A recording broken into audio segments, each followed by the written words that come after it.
Well, hello out there. You're Lee. And you're Irene. And this is... The Lee and Irene Show. Yay!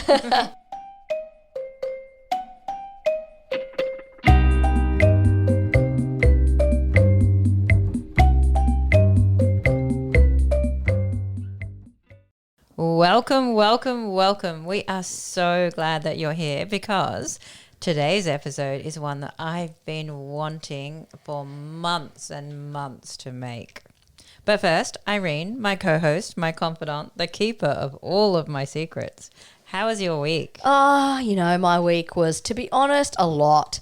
Good a lot, but I've just had one of those moments midweek where I was standing in the kitchen about 9 o'clock at night, still answering emails on my phone and eating crackers over the sink because I hadn't actually made dinner. I go, Irene, you're running a wellness company. What are you doing?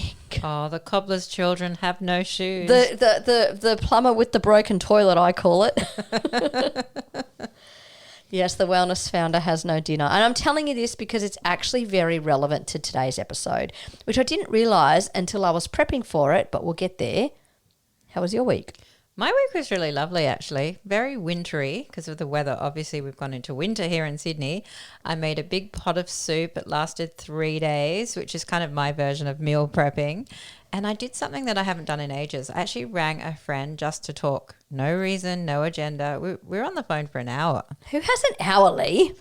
Nobody really has an hour. And that's exactly why I did it. And I hung up feeling better than any supplement has ever made me feel. I feel like connection is nutrition, and I'll just keep on saying it. You do keep on saying it, and this is going to end up on a tote bag. Yep, from your lips. All right, should we tell everyone what's on the show today? Definitely. Who's on the show today, Lee? All right, it's a big one. Today in What's Popping, I am bringing you Amy Down. So Amy is a certified nutrition, health and life coach, a master hypnotherapist, an EFT and NLP practitioner. So basically, if there's any way to help you heal, Amy has definitely trained in it. She actually spent 11 years at Australia's biggest natural healthcare company, and she's the founder of Living Mojo, where she's helping people get their energy and their sparkle back. And she's been doing that for over a decade. And Amy has lived this health story that I know a lot about because she's a friend of mine, and I think it's really going to stop a lot of listeners in their tracks. She's had years and years of exhaustion, strange symptoms, 4 years of doctors telling her that there was nothing wrong with her. And finally, she got a diagnosis of a tick-borne illness. So today we're going to be talking about Lyme disease. We're going to talk about what it is, why it's so controversial here in Australia, and what Amy's journey can teach every single woman who has ever sat in the doctor's office and felt like she was being gaslit and not heard. Oh, and she's writing her first book, Back from the Brink, which after this conversation, I think you will agree that it's the perfect title. Yeah, and I've got to say, though, I came onto this episode knowing nothing about Lyme disease. All I know about Lyme disease is, isn't it something you get when you're in Hollywood from the, where do all the celebrities go for Christmas? Oh, the Canyon. Oh, the Canyon? No, the Hamptons. Oh, the Hamptons. Everyone that's gone to the Hamptons, I think, gets Lyme disease. Yeah. I have to ask about that. Yeah. Yeah, that's a good question to ask. We've also got our Womansplain segment, and Justin has brought us an absolute classic this week. Do you know what it is? Froyo versus gelato versus ice cream, a three-way duel. That's a really, really good question. I always Yeah. walk past Froyo thinking, oh, will that be healthy for me and if I don't eat ice cream? Yeah. Okay, great. And this week, the 60 seconds is all mine, and it's a rave about the most underrated wellness tool there is. And no, it's not a supplement. It's the word no. Oh, I thought you were going to – I was just about to say, are you going to talk about that contraption you showed me when I just turned up? What to do in a whole – That sounds ominous. No, the thing that – I'm not going to say what it is because we want to do a whole episode on it. The thing you got from Kmart. Yeah, the kitchen gadget. Yeah, the kitchen gadget. It's not on that. So good. Let's do an episode on gadgets. We have to, yeah. So today's rave is not about that kitchen gadget. No. Okay. No, it's not about that today.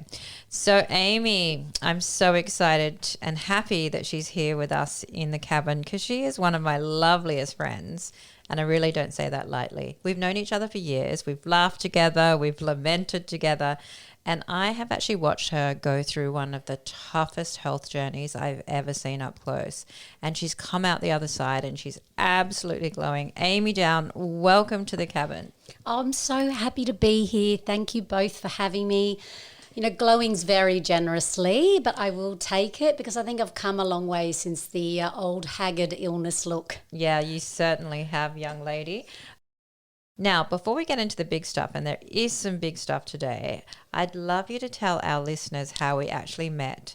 And be kind, because I remember it slightly differently.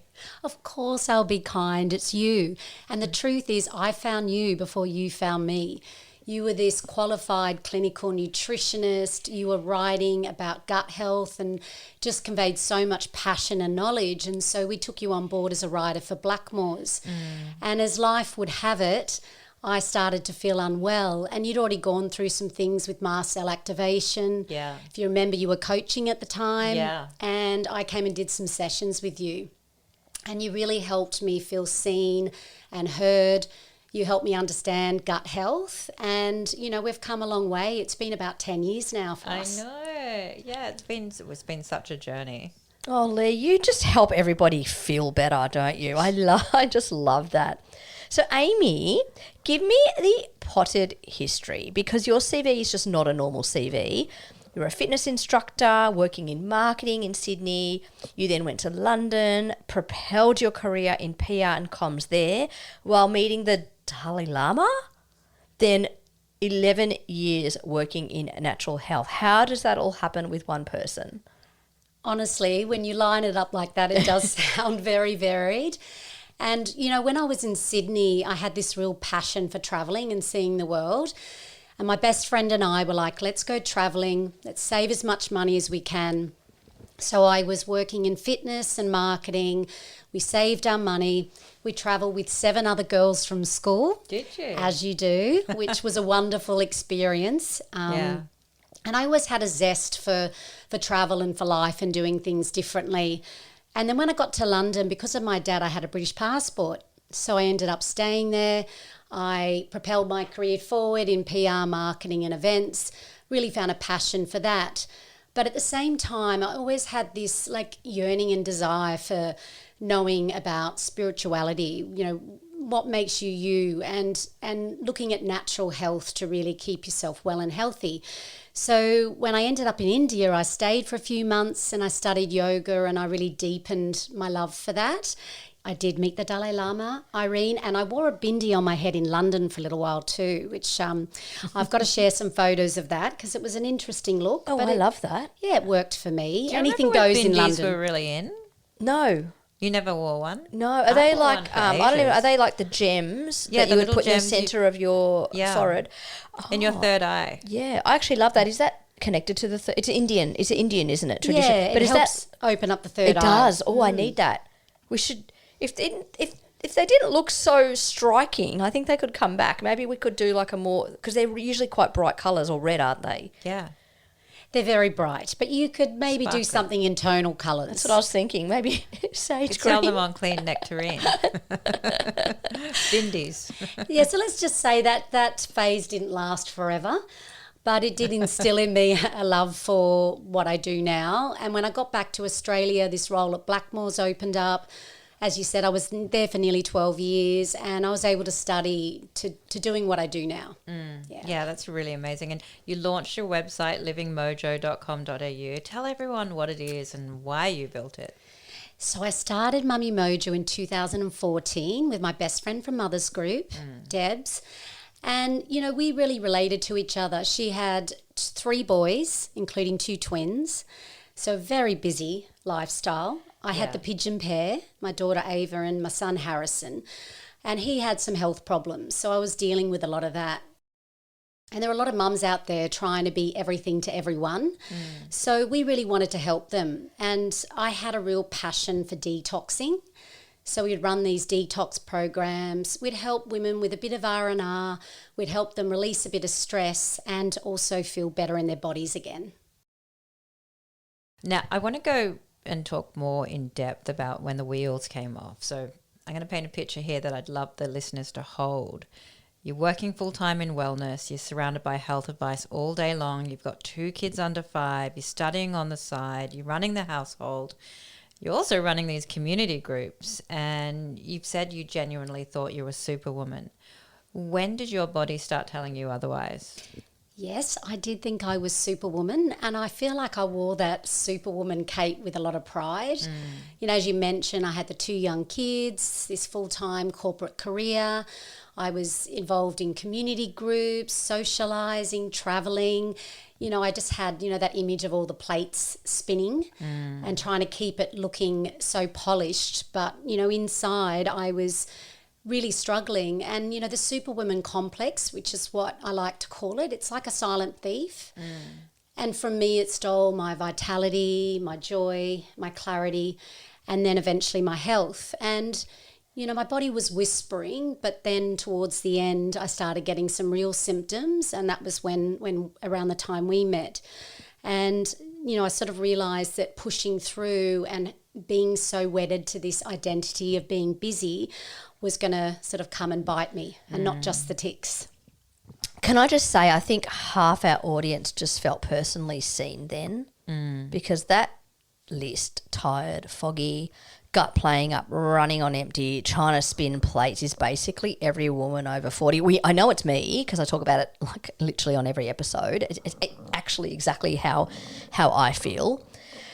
I know when it's just life gets busy, but there are so many different causes and reasons for all of these symptoms. I know for me, was it hormones? Is it gut? Is it what? So I think, how do you know when it's just, I haven't had a good enough sleep, or it's something more serious?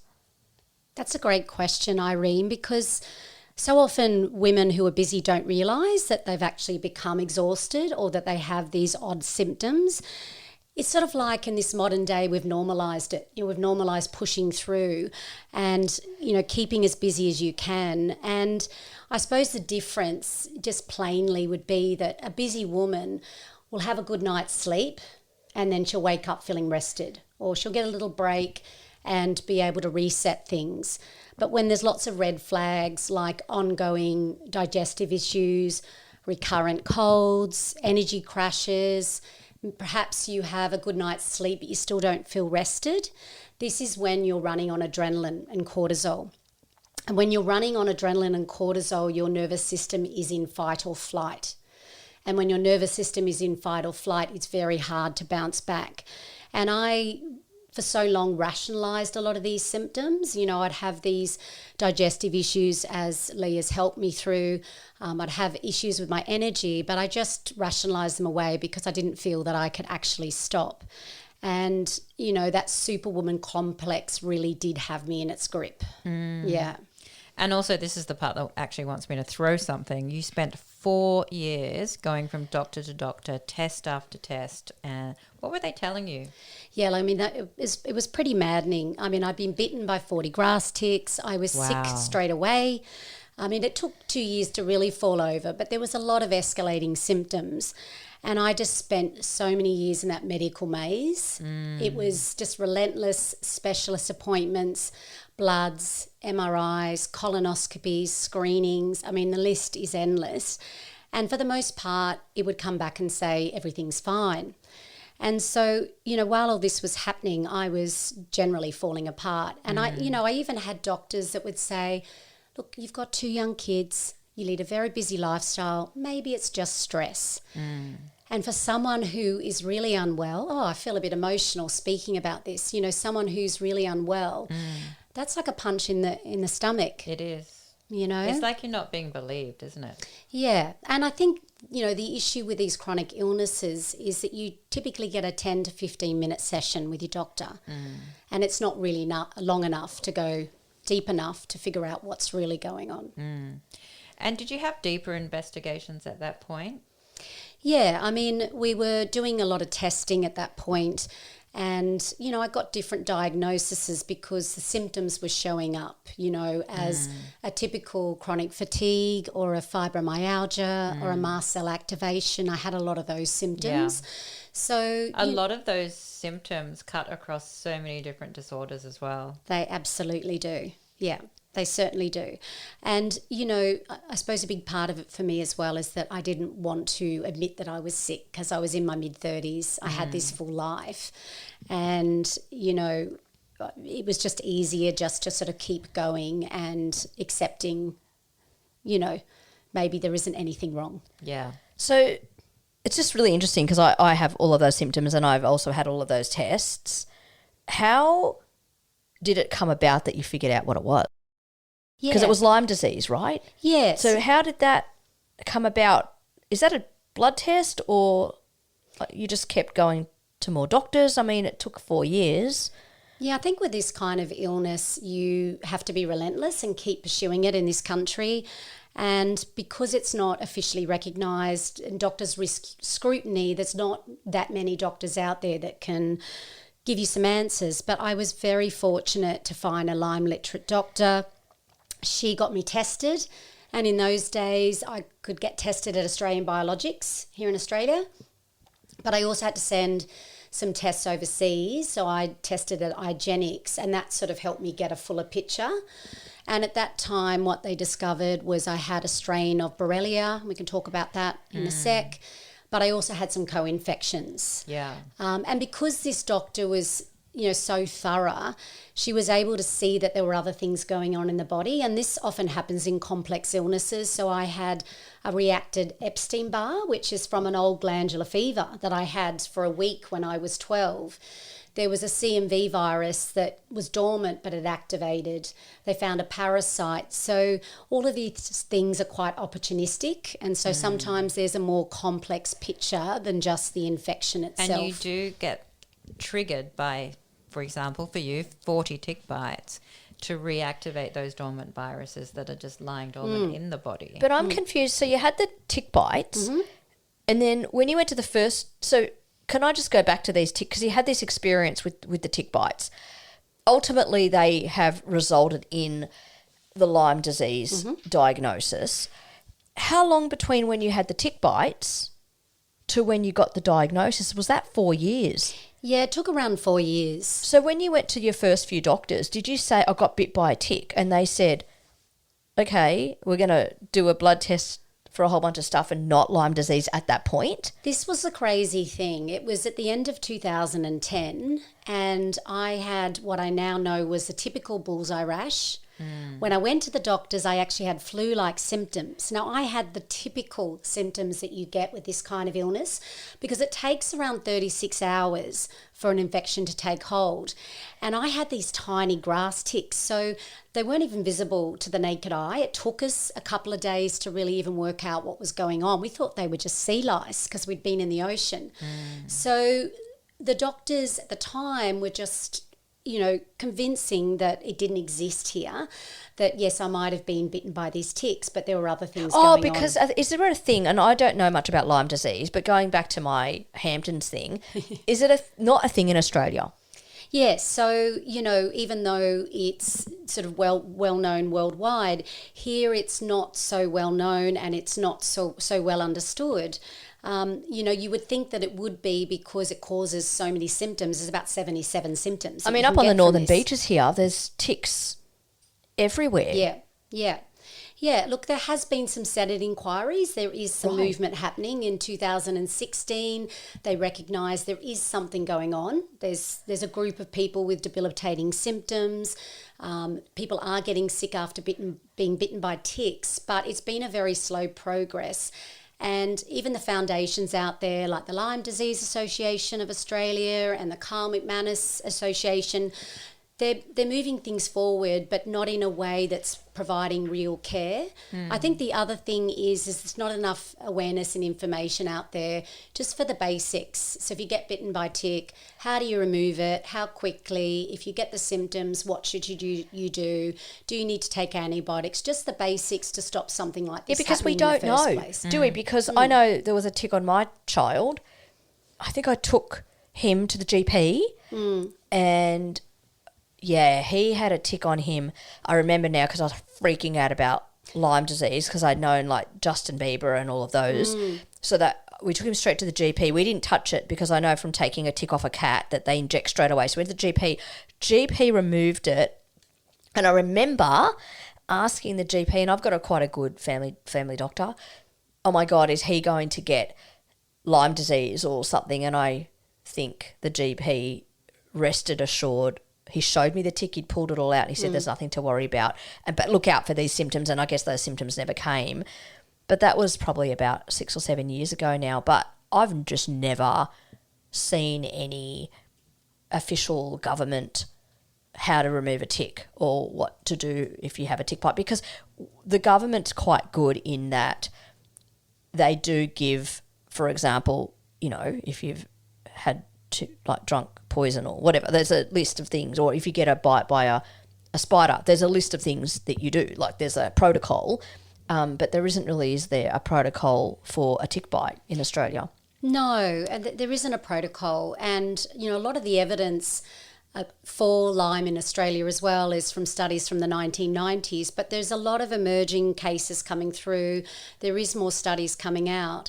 And the thing about Lyme and the Borrelia, so there's Borrelia burgdorferi. Okay, so what's that? What is Borrelia? That sounds like pasta, Italian pasta. So I'm so confused. What? Not Barilla. All of these words are mouthfuls. They even call it debilitating symptom complexes attributed to ticks. Is that just a long word for? Is that the official name for Lyme disease? So in Australia, it's all semantics. Lyme comes from Lyme, Connecticut, where the deer tick is, where the nymph deer tick is. There's different ticks all around the world. There's different types of these infections. So you've got your Borrelia burgdorferi, but you've got another one here and in Europe. We have the Australian paralysis tick. Right. So this Lyme disease name is just a general, like we say Band-Aid, for example, like a generic name that we use for something, even though like that's just the name we give it. But actually these are the real names and they relate to different areas depending on the tick. Look at you. You're I've it. got to break down these long words for our listeners, because I know Lee's nodding along, understanding everything, but I'm just trying to get on top of it. But when they bite you, they also have different infections that bacteria that they put into you. The little buggers. So you could have like the one you had? Yes. So you can have it like I had it with the chronic fatigue, the fibromyalgia. You can have a presentation that's more neurological. So there are people who get panic disorders, depression, things like that. You can get arthritis and joint pains. There's about 77 symptoms. So all of these, I mean, I'm not diagnosing anything, but I'm just saying this is insane, because there could be a lot of people out there that have got symptoms that, such as those ones you've mentioned, and have no idea how they got them. Mm-hmm. Could have been bitten by a tick 20 years ago. Is that what we're saying? Yeah, and also people have been bitten by ticks and developed something called mammalian meat allergy, which is called, also known as alpha-gal. The alpha-gal syndrome. Alpha-gal. So that's when they have a serious allergic reaction typically to red meat that develops after a bite. So say you've been bitten and then you eat red meat, you can, because there's a transfer of alpha-gal sugar molecules, when they bite you, you can have a serious yes, I have heard of that. I have a friend that's happened to. So that makes sense, because I understand that can be directly attributed to the tick bite. But these other symptoms, yes. Well, I mean, the bacteria is very stealth-like. It's like one of the most clever bacteria. It burrows into tissues and organs. It circulates through the body, and so that's why it causes such a big range of symptoms. I mean, they're in the same. place. I'm just going to say it. They're the same symptoms as perimenopause. Some of these symptoms. Yeah. Maybe a tick bite's kicked in or something. What's going on? How do you know? So my question is this: how do you know that your symptoms may have been connected to a tick bite? Is there a test? Do you go to the GP for this? Yes, absolutely. I mean, in an ideal situation, you want to know that you've been bitten by a tick, and that could be the issue. There are the few people that don't remember it, and you're right, 20 years later they realise that's the infection that's been driving things. But really simply, if you're treating for other illnesses and not getting better, then that is definitely something to uncover. If you live in Australia and you spend a lot of time in the bush, then there's, a high chance that you might have had a tick bite that is infected. Okay, so if you've had a tick, then maybe that's why that GP said I was okay. All of them infect you. Yeah, so that's some what of the grass ticks don't. Yeah. No, so my son had grass ticks, got taken off, nothing, no infection. So the GP would have said, look out for X, Y, Z. But some of them carry infection, and it's not visible. Not all ticks carry infection. Not all but ticks. Some do. Yeah, and also, I had over 40. So it was a numbers game for me. So some of them wouldn't, and maybe even just one out of the 40, but that's all it took. How did you take them off? Not very well. I remember looking online and there wasn't much available, and because it had been a day or two, we were panicking. So I literally got in the bath. I was fully clothed, everyone, and my husband helped me just pull it out with tweezers. These days you've got freezing objects, you've got special tick tweezers. I would say most Australians, if you live near the bush, have a pair of tweezers at home, have some of this freezing gel, and you can also go straight to the doctor to get them to remove it safely, which is... Yeah, that's what I did. He did a really good job. Okay, so have we gone through what the test is? What do people need to ask their GP to test for if they... Or we're going to talk about that later, but is there a specific blood test? How did you get diagnosed specifically? Yeah, there's a number of different blood tests. In those days, IGenics was a big one, and Australian Biologics here allowed you to do testing. There's a lot of other different tests. But I just mean like your general blood, the form you get and you go to the place on the corner and they do your blood test. The pathology lab. Yeah. So is it on that form? That's my question. No, right, no. Right. You okay. can test antibodies, you can test your immune system. There's a CD57 test. There's different ways to see whether you've got an infection in the body. But then what that is, because all of these infections need to be treated a bit differently, that's where the problem lies. The other thing, and this is an Australian thing once again, it has to be sent overseas now. When I tested, it was a few $1,000s.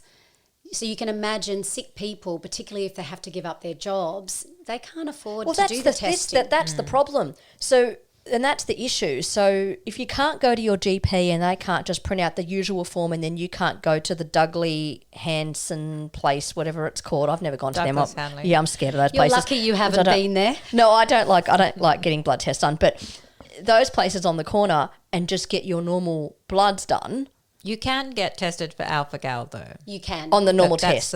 Yes, you can. And is that a that's the marker? mammalian meat allergy thing? Oh yeah, but I already said that's right. That's the one that is contributed already. Okay, so that's fine. That's how that one's. That's why that one is well known and easily diagnosed. But how about all the other ones? Yeah, it is a problem. There's no sort of Medicare rebates. There's sort of no insurance. There's really none of that. And because it does mimic, it's called the great imitator, it mimics so many other diseases like we were talking about before, people go on different paths. And then by the time they get to it and someone finally goes, I think this is what it is, it's late stage chronic Lyme and it's very difficult to cure. So let's talk about your healing. You reach a point at, where you stop outsourcing your recovery and you, as you've written in your book, take things into your own hands, using everything that you've learned from your years in natural health. Can you walk us through what you did? I know some of that included antibiotics and things like that. So I'd love to know some of the things that you did. Yeah, so would I. So you get the diagnosis. How do you then treat it? Well, initially there is a lot of antibiotics, and particularly if you've had it for a while, that is a good place to start. But I just want to ask one more thing then about how do you get the antibiotics if you weren't diagnosed by a GP who did the blood test on the local corner? Who gave you the antibiotics? I didn't get antibiotics for a very long time, but there were a few doctors that were brave enough to go, we can't give you a proper diagnosis, but clinically I can see this is the presentation. So they put me on mild antibiotics like doxycycline. Okay, something generic. Generic. I was on that for a few years. And then when I finally got the diagnosis, and they're not under so much scrutiny, then I was able to be on some IV antibiotics and some stronger things.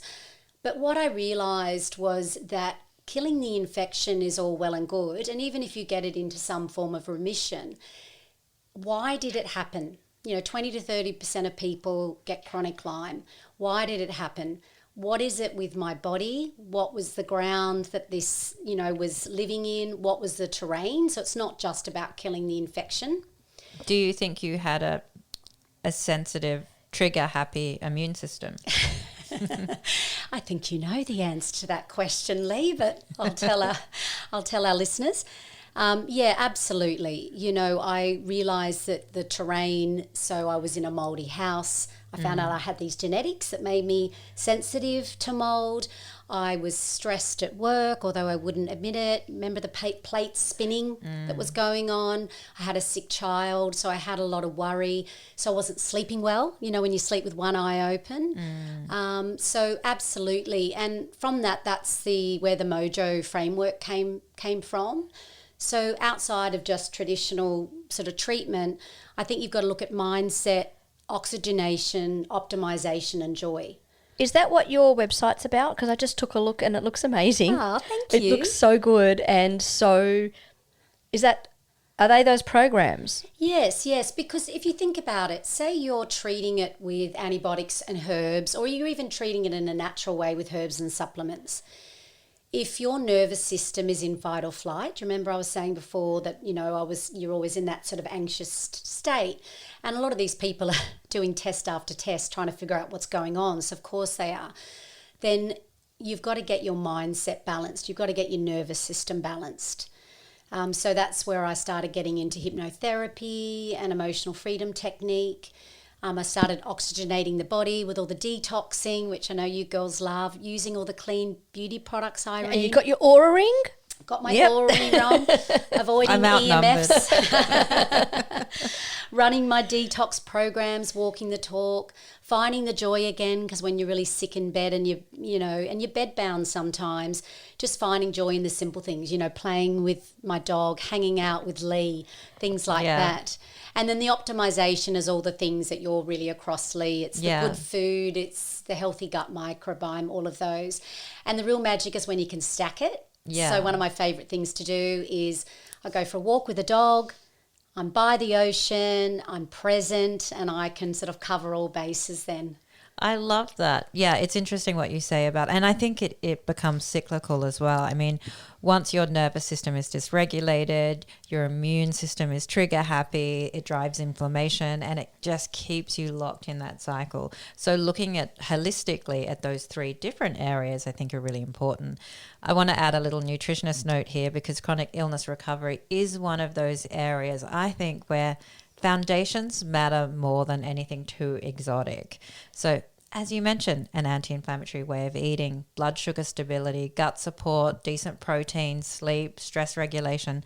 It's not glamorous, but it's definitely the soil that everything grows in. And anyone dealing with persistent symptoms, I think, should be doing this work definitely alongside their doctor, Yeah, no, absolutely. And I think, you can sort of try everything, but it's definitely important to find a doctor that can support you along the way. You can do things that are simple and free as well, because not everyone has a lot of money. And, there are some of the therapies that I've been doing since the beginning, and I still do them now. It can get expensive, so it's listening to your body, not necessarily going for that magic pill. I don't know if you remember, but I actually went to Cyprus and did a big detox program. Do you remember that? And you got really sick there. I got septicemia. Almost died. Yeah, Irene, I ended up in hospital. I don't understand. Hang on, you went away to get better and you got sick. So the thing is, there's an order of things when you're getting better and healing, and when you're detoxing. You've got to do drainage and lymphatic support before you get into detoxing. And I did this very big detox. Oh, I've heard, because you're releasing all that toxins now into your body, and your body's just not strong enough and ready to cope with that. Is that what happened? That's exactly what happened. Yeah. So I learned a lot from that, though. So very helpful. Are some of these courses on your website for that? Because there's one here that's for free. Got my attention. A three day I like to get a Mojo try before you reboot. buy. Yeah, a 3-day Mojo reboot. That sounds like something I need to do. It's helpful for anyone. And this is the thing, my programs aren't just if you've got a chronic illness or recurring symptoms. It's for anyone who just wants to have a reset, feel a bit better. And I always look at mind, body, spirit. So it's sort of looking at, how you can cleanse your body, stabilize and balance your hormones, which the perimenopause, it's great for that. And you can just learn little tips and, little ways of doing things that just bring you back more into health. That's exactly what this podcast does, isn't it, Lee? Yeah, it does all of these 3 things. And I want to talk about, because at the time you were mothering 2 small children through the worst health crisis that you've had. How did you actually parent with this invisible illness? And what would you say to the mums listening who feel really guilty that they're not the parent that they want to be when they're unwell? And I have a lot of clients in this boat. Yes, I mean, look, parenting when you've got an invisible illness and to the average person you look fine is incredibly hard. And I even remember just the basics of being in the school playground and some of the mums running around and playing with their kids and me kind of going, okay, well, if I do this, then I have to have an hour's rest when I get home. And sort of the crushing guilt that you feel that you can't really do some of these things. But I suppose I want to say to the mums out there that there's no such thing as a perfect mother, and don't strive for that. The most important part is to be a present mother. Yeah.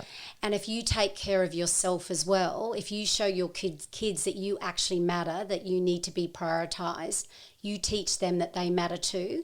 And there was so much that my kids learned. They learned how to be empathetic and compassionate. They learned to listen to their own bodies, and we learned to have honest conversations with each other. So there can be a lot of beauty that comes out of it. Yeah, absolutely. And there's another question I'd love to ask you. For every single woman listening, whether they've got Lyme or don't have Lyme, so many women over 40 are walking around completely exhausted, foggy. Their blood tests are normal, they're sent home. And I know that you've lived that for years. How does a woman advocate for herself when she really knows there's something wrong and she's just not being heard? I mean, I suppose there's a few little steps to it. It's first trusting your intuition. We all can access this feminine energy, and that's where our intuition, our creativity, our self-belief exists. So listen to that intuition. Pay attention to what's going on. You can also, if you're going to see a doctor, create some records of your symptoms, the timings and those sorts of things, because they're less likely to turn you away if you've got some facts at hand. Make sure you get some more opinions. If you get an opinion that says there's nothing wrong with you, but in your heart of hearts, go for it. And, be relentless. So, I mean, I honestly believe that no one's going to advocate for your body better than you will. Yeah, I agree. Absolutely. Every woman on their 40th birthday needs a card, that needs to be pre-printed. Yeah. Advocate for yourself and get multiple opinions from multiple healthcare professionals. 100%. And same in perimenopause. We all go through things. So I must have seen 1,000. I'm probably exaggerating. I've seen so many different people on hormones and I still haven't got my answer, but I'm going to keep going. So that brings us up to today. Chronic illness changes people, and I have watched it change you, Amy, and you've got your spark back now. I want to, just looking back on your whole journey of illness and, going to Cyprus and everything that you've been through, can you tell me anything or something that you're grateful for, and what does a good day look like for you now? Yeah, look, it took so much away from me, this illness, but there is so much to be grateful for. Yeah. And I think, when your health gets stripped away, it can really take you to that moment where you do ask those deeper questions. What brings me fulfillment, purpose, meaning, all of those things. And it sort of pulled me off that autopilot that a lot of us are on, and it got me to kind of really live, in that sort of way where I'm, spending time with my kids, I'm playing with my dog. And I suppose all those things come into sort of a perfect day for me. Wake up with a bit of a spring in my step, which I always do mentally, but having that physical energy. And you really do. Oh, thank you. Yeah, and I make the most of it. I don't take any of them for granted. I'll start with a green juice and normally end on a glass of French champagne. Very the good stuff. I've read that the good stuff is very good for you, actually, and I'm going to state that here. And I do all the things that bring me joy in between. I think that's wise words. I'm so glad our listeners got to meet you today. Before we let you go, I'd love you to tell everyone where they can find you. Well, I think Irene's just found me. Livingmojo.com.au is a beautiful website. Thank you. It's a beautiful My photo husband of helped you. me with that. Yeah, I was just looking at it. I think it's a really nice website and it's very easy to navigate. There's lots of coaching programs. There's a free program on there I think everyone needs to check out because that's just caught my attention. You've got a newsletter with lots of free recipes. But I wanted to also, before you go, ask about your book because you've got a book out and that's on your website as well.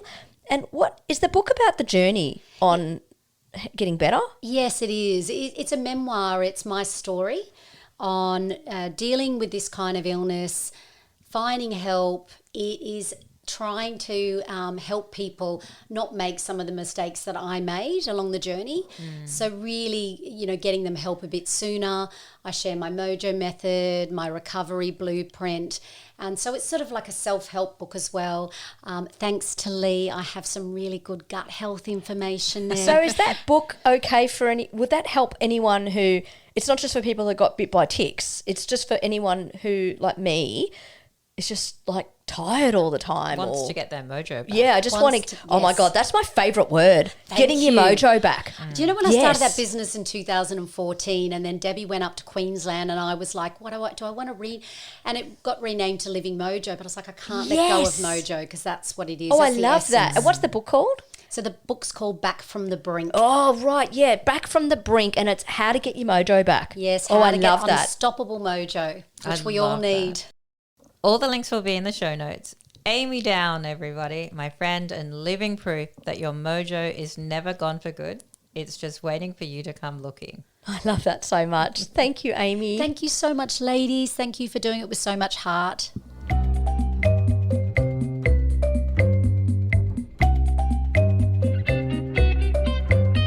It's time for Women's Splain, the segment where Lee and I take a question from a man in our lives and answer it with all of the patience of a saint.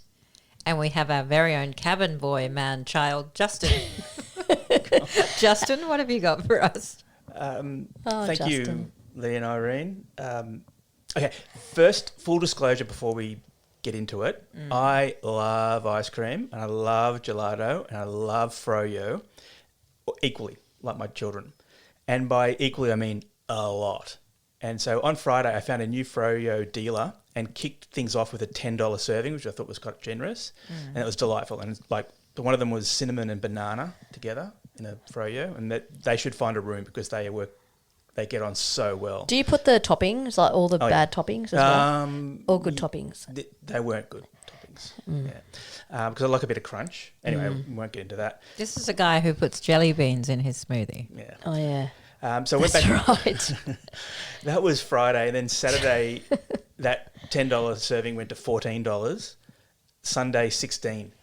Meanwhile, me and my adult boys also like to hit the quality gelato joints for all the Wizardry and the ice cream places as well. So here's my question. If I'm going to go without other essentials, like, say, toothpaste, to afford one of these, which is the best option? Froyo, gelato, or ice cream? Least worst for me, best value, best experience, shoot it out. All right, before we start, I need to declare a massive conflict of interest. I'm Italian, so gelato is not a dessert to my people. It is heritage. So I will be completely impartial. And, of course, my answer is always going to be gelato. Noted for the record. But, Justin, can we just go back for a second because you buried the most interesting part. And for me, who likes to save money, $10 on Friday, $14 on Saturday, and $16 on Sunday. That's not inflation. I don't know what that is. Yeah, Lee, you've got your own machine, probably. You make your own, put it in the freezer the night before, put it through some sort of homemade funnel, and there's your machine gelato scoopy thing. Well, self-serve froyo is priced by weight. I do know that. And your serves grew 40% in 2 days. That's a whole new business model. I know the cup is enormous. Nobody fills a giant cup a third of the way. And low-fat desserts are less satisfying per spoonful. So your hand just keeps pulling the lever a little longer each visit. You weren't buying froyo 3 days running. The froyo was farming you. Froyo can do whatever it likes to me. It can, but I feel like the health halo doesn't save it. Once the yogurt is sweetened, flavoured and frozen, the sugar actually matches or beats ice cream, and the cultures on the poster are doing next to nothing. So in the shootout, froyo finishes last on value and last on the less worse scale, and I haven't even mentioned the topping bar yet. So hang on, are you saying that out of gelato, frozen yogurt, and what was the other one? Ice cream. Like premium ice Oh, cream. yeah, and ice cream. Ben & Jerry's, Messina. in Manly, which is the gelato. Oh, my favourite place in the world. Oh, they're specials. Oh, my gosh. And then I just love their fit out. And then the froyo frozen yogurt places, are they the ones that the Boost Juice lady's son owns, or is it a different chain, or does it not matter? No, I think they're all pretty much the Okay. same. Are you saying that the frozen yogurt is not the health choice out of those three? Yeah. I would say personally that gelato would be my top. Typically because it has less fat than ice cream. Ah. It's churned to far less air, so it's denser. It's served slightly warmer, which means more flavour hits your tongue per gram. That's why you get the little tiny cups. It really satisfies you more. It is so than a satisfying. whole bucket of froyo. Mostly gelato's realer ingredients, intense flavour, small portion. I think for me, from a nutritional standpoint, is probably the most efficient out of the three. But all that citric acid in the lemon juice, in the lemon. Yeah, that presupposes I have lemon gelato. No, but they wouldn't put fruity. No. real gelato would not have citric No, it's acid. just the natural citric acid from the lemon, which we agreed The is natural okay. citric acid is okay. Yeah, that was okay. That was just a joke because I know how much you right. don't like citric. That was just a joke. Lee's gone down the technical term. So you're saying out of the three, a espresso cup size of lemon gelato is okay, because that's interesting because that's actually what I have. Yeah. That's not a accurate comparison though, because there's no way in the world I would have a fruity gelato. It's just not happening. For me. What gelato would you have? Like, Chocolate. I think that's ice cream. Do you know what though? It's hazelnut. Yeah, I love 101, hazelnut. but I would go the specials as well. But it's good having it with the nuts because you got the good fats and the protein to counteract the blood sugar spike. So actually, Justin's right there. Quality ice cream comes in at a respectable second because it's got a higher fat content that actually will, in this point, work in its favour for satisfaction personally. Calcium from the milk. Calcium for the milk. It may cost a little bit more per visit, but the portions will keep you satisfied. But as for froyo, I'm sorry, Justin, but for me, it finishes third in every single category. It's true. I don't think it's really that good for you. Froyo, you almost have to put toppings on, and that just would cancel. I anything. think that's the biggest problem. Yeah. The bowls are huge, so you do put quite a lot in, and then you can't just like check out and not, because it's right in front of you. All those jelly beans and whatever are right in front. So I never go. I actually never go into those froyo places. Okay. I feel like gelato is like an outing as well. You know, you walk, you hold the little cup, the man behind the counter judges your flavour combination. It's theatre. It is, and you can go in and you can try a little bit. And whenever anyone is stressed out in the home, particularly me, I've been on the computer in my ADHD hyper-focus fixation for 5 hours straight. My husband will grab me and he'll say, come on, let's go to Manly and get a gelato. Messina. just- Is that where you go? yeah. You got to do a taste test because how do you know what to it's get? all part of it. Sometimes I just taste about I five. was just about to say, Lee, there's a really good hack there for cost savings because Lee loves a cost. You love a frugal hack. Lee asked caught me out. for the samples to be put in a tub I in a takeaway tub. Bet you would go and ask. Can I just say you cannot? You know what? Did you ever do that at Avalon once too many times and now they've ruined it for all of us? No, never at Avalon. Always at Bondi. Okay. Messina. Yeah, so is there a Messina at Bondi as well? Mm-hmm. Yeah, we've got the one in Manly. Love it. Well trod. And Mappo is really good gelato. Is that in Bondi? Mm-hmm. I just haven't been over the I think there might be in other for places, but years. yeah, you find your home. There you go. I think we all learned a lot. Thanks, Justin. Cool. So think it might be time for a rant or rave. Okay. Thank you so much. Did you have something else to add? No, nothing. I actually can't. Where did we end up? So gelato. We ended up gelato 1, full fat ice 2. cream 2, and then a no to froyo was a no. A no-go. A no-go. Okay, so I can I can go without the toothpaste and go with gelato. Yeah. Okay, done. Thank you. All right, it's time for a rant or rave, and Lee, over to you. Yes, it's a rave, and it's a rave about boundaries. And look, I've spent most of my life believing that saying yes to everything was kindness, and that saying no required a doctor's certificate, a written apology, and possibly even a character reference. Like, I'm really sorry I can't come. Here's a note from my GP, my therapist, and my childhood trauma. Meanwhile, I'm out here saying yes to things I absolutely do not want to do. Can you help me move house? Yeah, sure, no problem. Can you come to dinner with people you don't like at a time your body considers illegal? Absolutely. I'll bring the wine and resentment. And do you think it's the growing up in, because I'm the same, do you think it's a generational thing? I think these days the young ones are a little bit more focused on their own boundaries and they're not ashamed to have it. Yeah. But I feel like I do. Us Gen Xers Yeah. are just feel like our boundaries are not owned by ourselves. I used to think that a boundary was a wall, but now I see it as information. When I say that I can't do something, say for example, I can't do something on Sunday, or I'm going to finish work at this time, I'm not going to answer messages after this time, I'm not actually rejecting anyone. I'm just handing them the instruction manual for me. But I never thought I could do that. I always thought I had to say yes to everything. And here's the part that I think nobody tells you. People are not mind readers. Every time I swallowed a no and just quietly simmered like a little emotional slow cooker, the other person has absolutely no idea anything was even wrong with me. They're just out there living their life and I'm at home like, this is my villain origin story.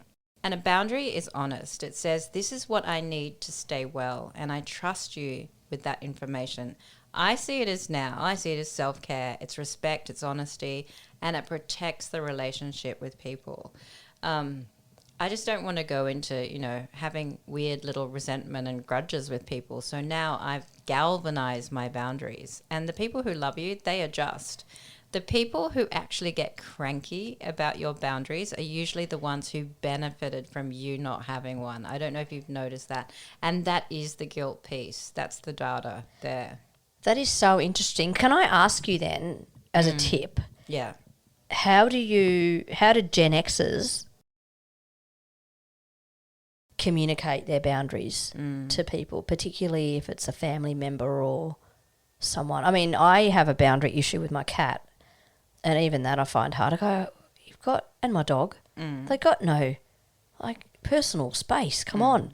And that's easy. I just pick them up and lock them in the other room. But how do you do that with people? It's hard, but I think it's more like a practice. You get used to it. So what do you say? For Okay, me- let's just do a quick scenario. I'm going to do a Okay. quick scenario. For me, it's about saying no and saying it kindly and saying it early. All right, so I'm going to be me. All right, Okay. and I'm gonna be And you're going to me. be Lee. I'm going to say, hey, Lee. Hi, Lee. How you going? What are you doing on Sunday? Oh, I don't know yet. I haven't really got many plans. So no plans on Sunday? Not really. Awesome, because I'm moving house. Yeah. And I need help packing up all of my cutlery and all of my kitchen And because you know all about nutrition, can you come and help me pack up my kitchen on Sunday? You know what? I would have. However, I have had such a busy week at work, and all I want to do on Sunday is have some physical rest. And it's not that I don't love you or don't want to help you. I just need to protect my peace and to look after myself. So I've got another really busy week next week. So, yeah. Oh, really Lee, sorry I'm not so gonna be able to glad. help you. I'm so glad you told me, because I wouldn't have known, and I'm so happy now that you're taking some time for yourself. Oh, you're so honest. I really appreciate that. Oh, thank you. See, that See, that worked. We set a that boundary. worked. We're still friends. Yeah. That was great. Great example. I love how you did that. It was a good Brave example. over. Well, I think we needed to do this scenario because people talk about boundaries all the time, and it's very easy to say, I've got boundaries. But when someone you love genuinely asks you for something, for your time, Yeah. and you've got so little of your time, Yeah. that was a really beautiful way of setting your boundaries without saying, oi, I'm setting my boundaries. No. Yeah. You don't even really need to say that, I don't No, think, you don't. putting You in a don't need to boundary. say it. I think you just need to say it. Ordinarily, I would have helped you, but I need to do this. Oh, I love that. That was a great rave. Thank you. So that brings us to the end of another episode. What a conversation we had with Amy, huh? Yeah, wow. Wild. Can't stop thinking about it. I have to say, I went into today thinking Lyme disease was only a problem if you were someone that went to the Hamptons. That said, I would love to go to the Hamptons. I think that would be my vibe. But anyway, definitely one of the reasons I don't want to go is because I don't want to get Lyme disease. Isn't that funny? So I just always thought it was a Hollywood thing. Yeah. No, it's not. It's real. It really is real. And my nutritionist nerd notes for this episode are up on Substack now with the science behind everything that we have covered today, the cortisol, the tick piece, the gut piece, the immune piece, all of it's up there, where things officially stand with Lyme in Australia, and all those sources for those of you who like to dig. And Amy's links are going to be in the show notes as well. It's livingmojo.com.au. Her coaching programs do look amazing. If anything, just do the 3-day free program because I'm going to do that probably starting next week. I'm always motivated with our guest, Lee. Yeah.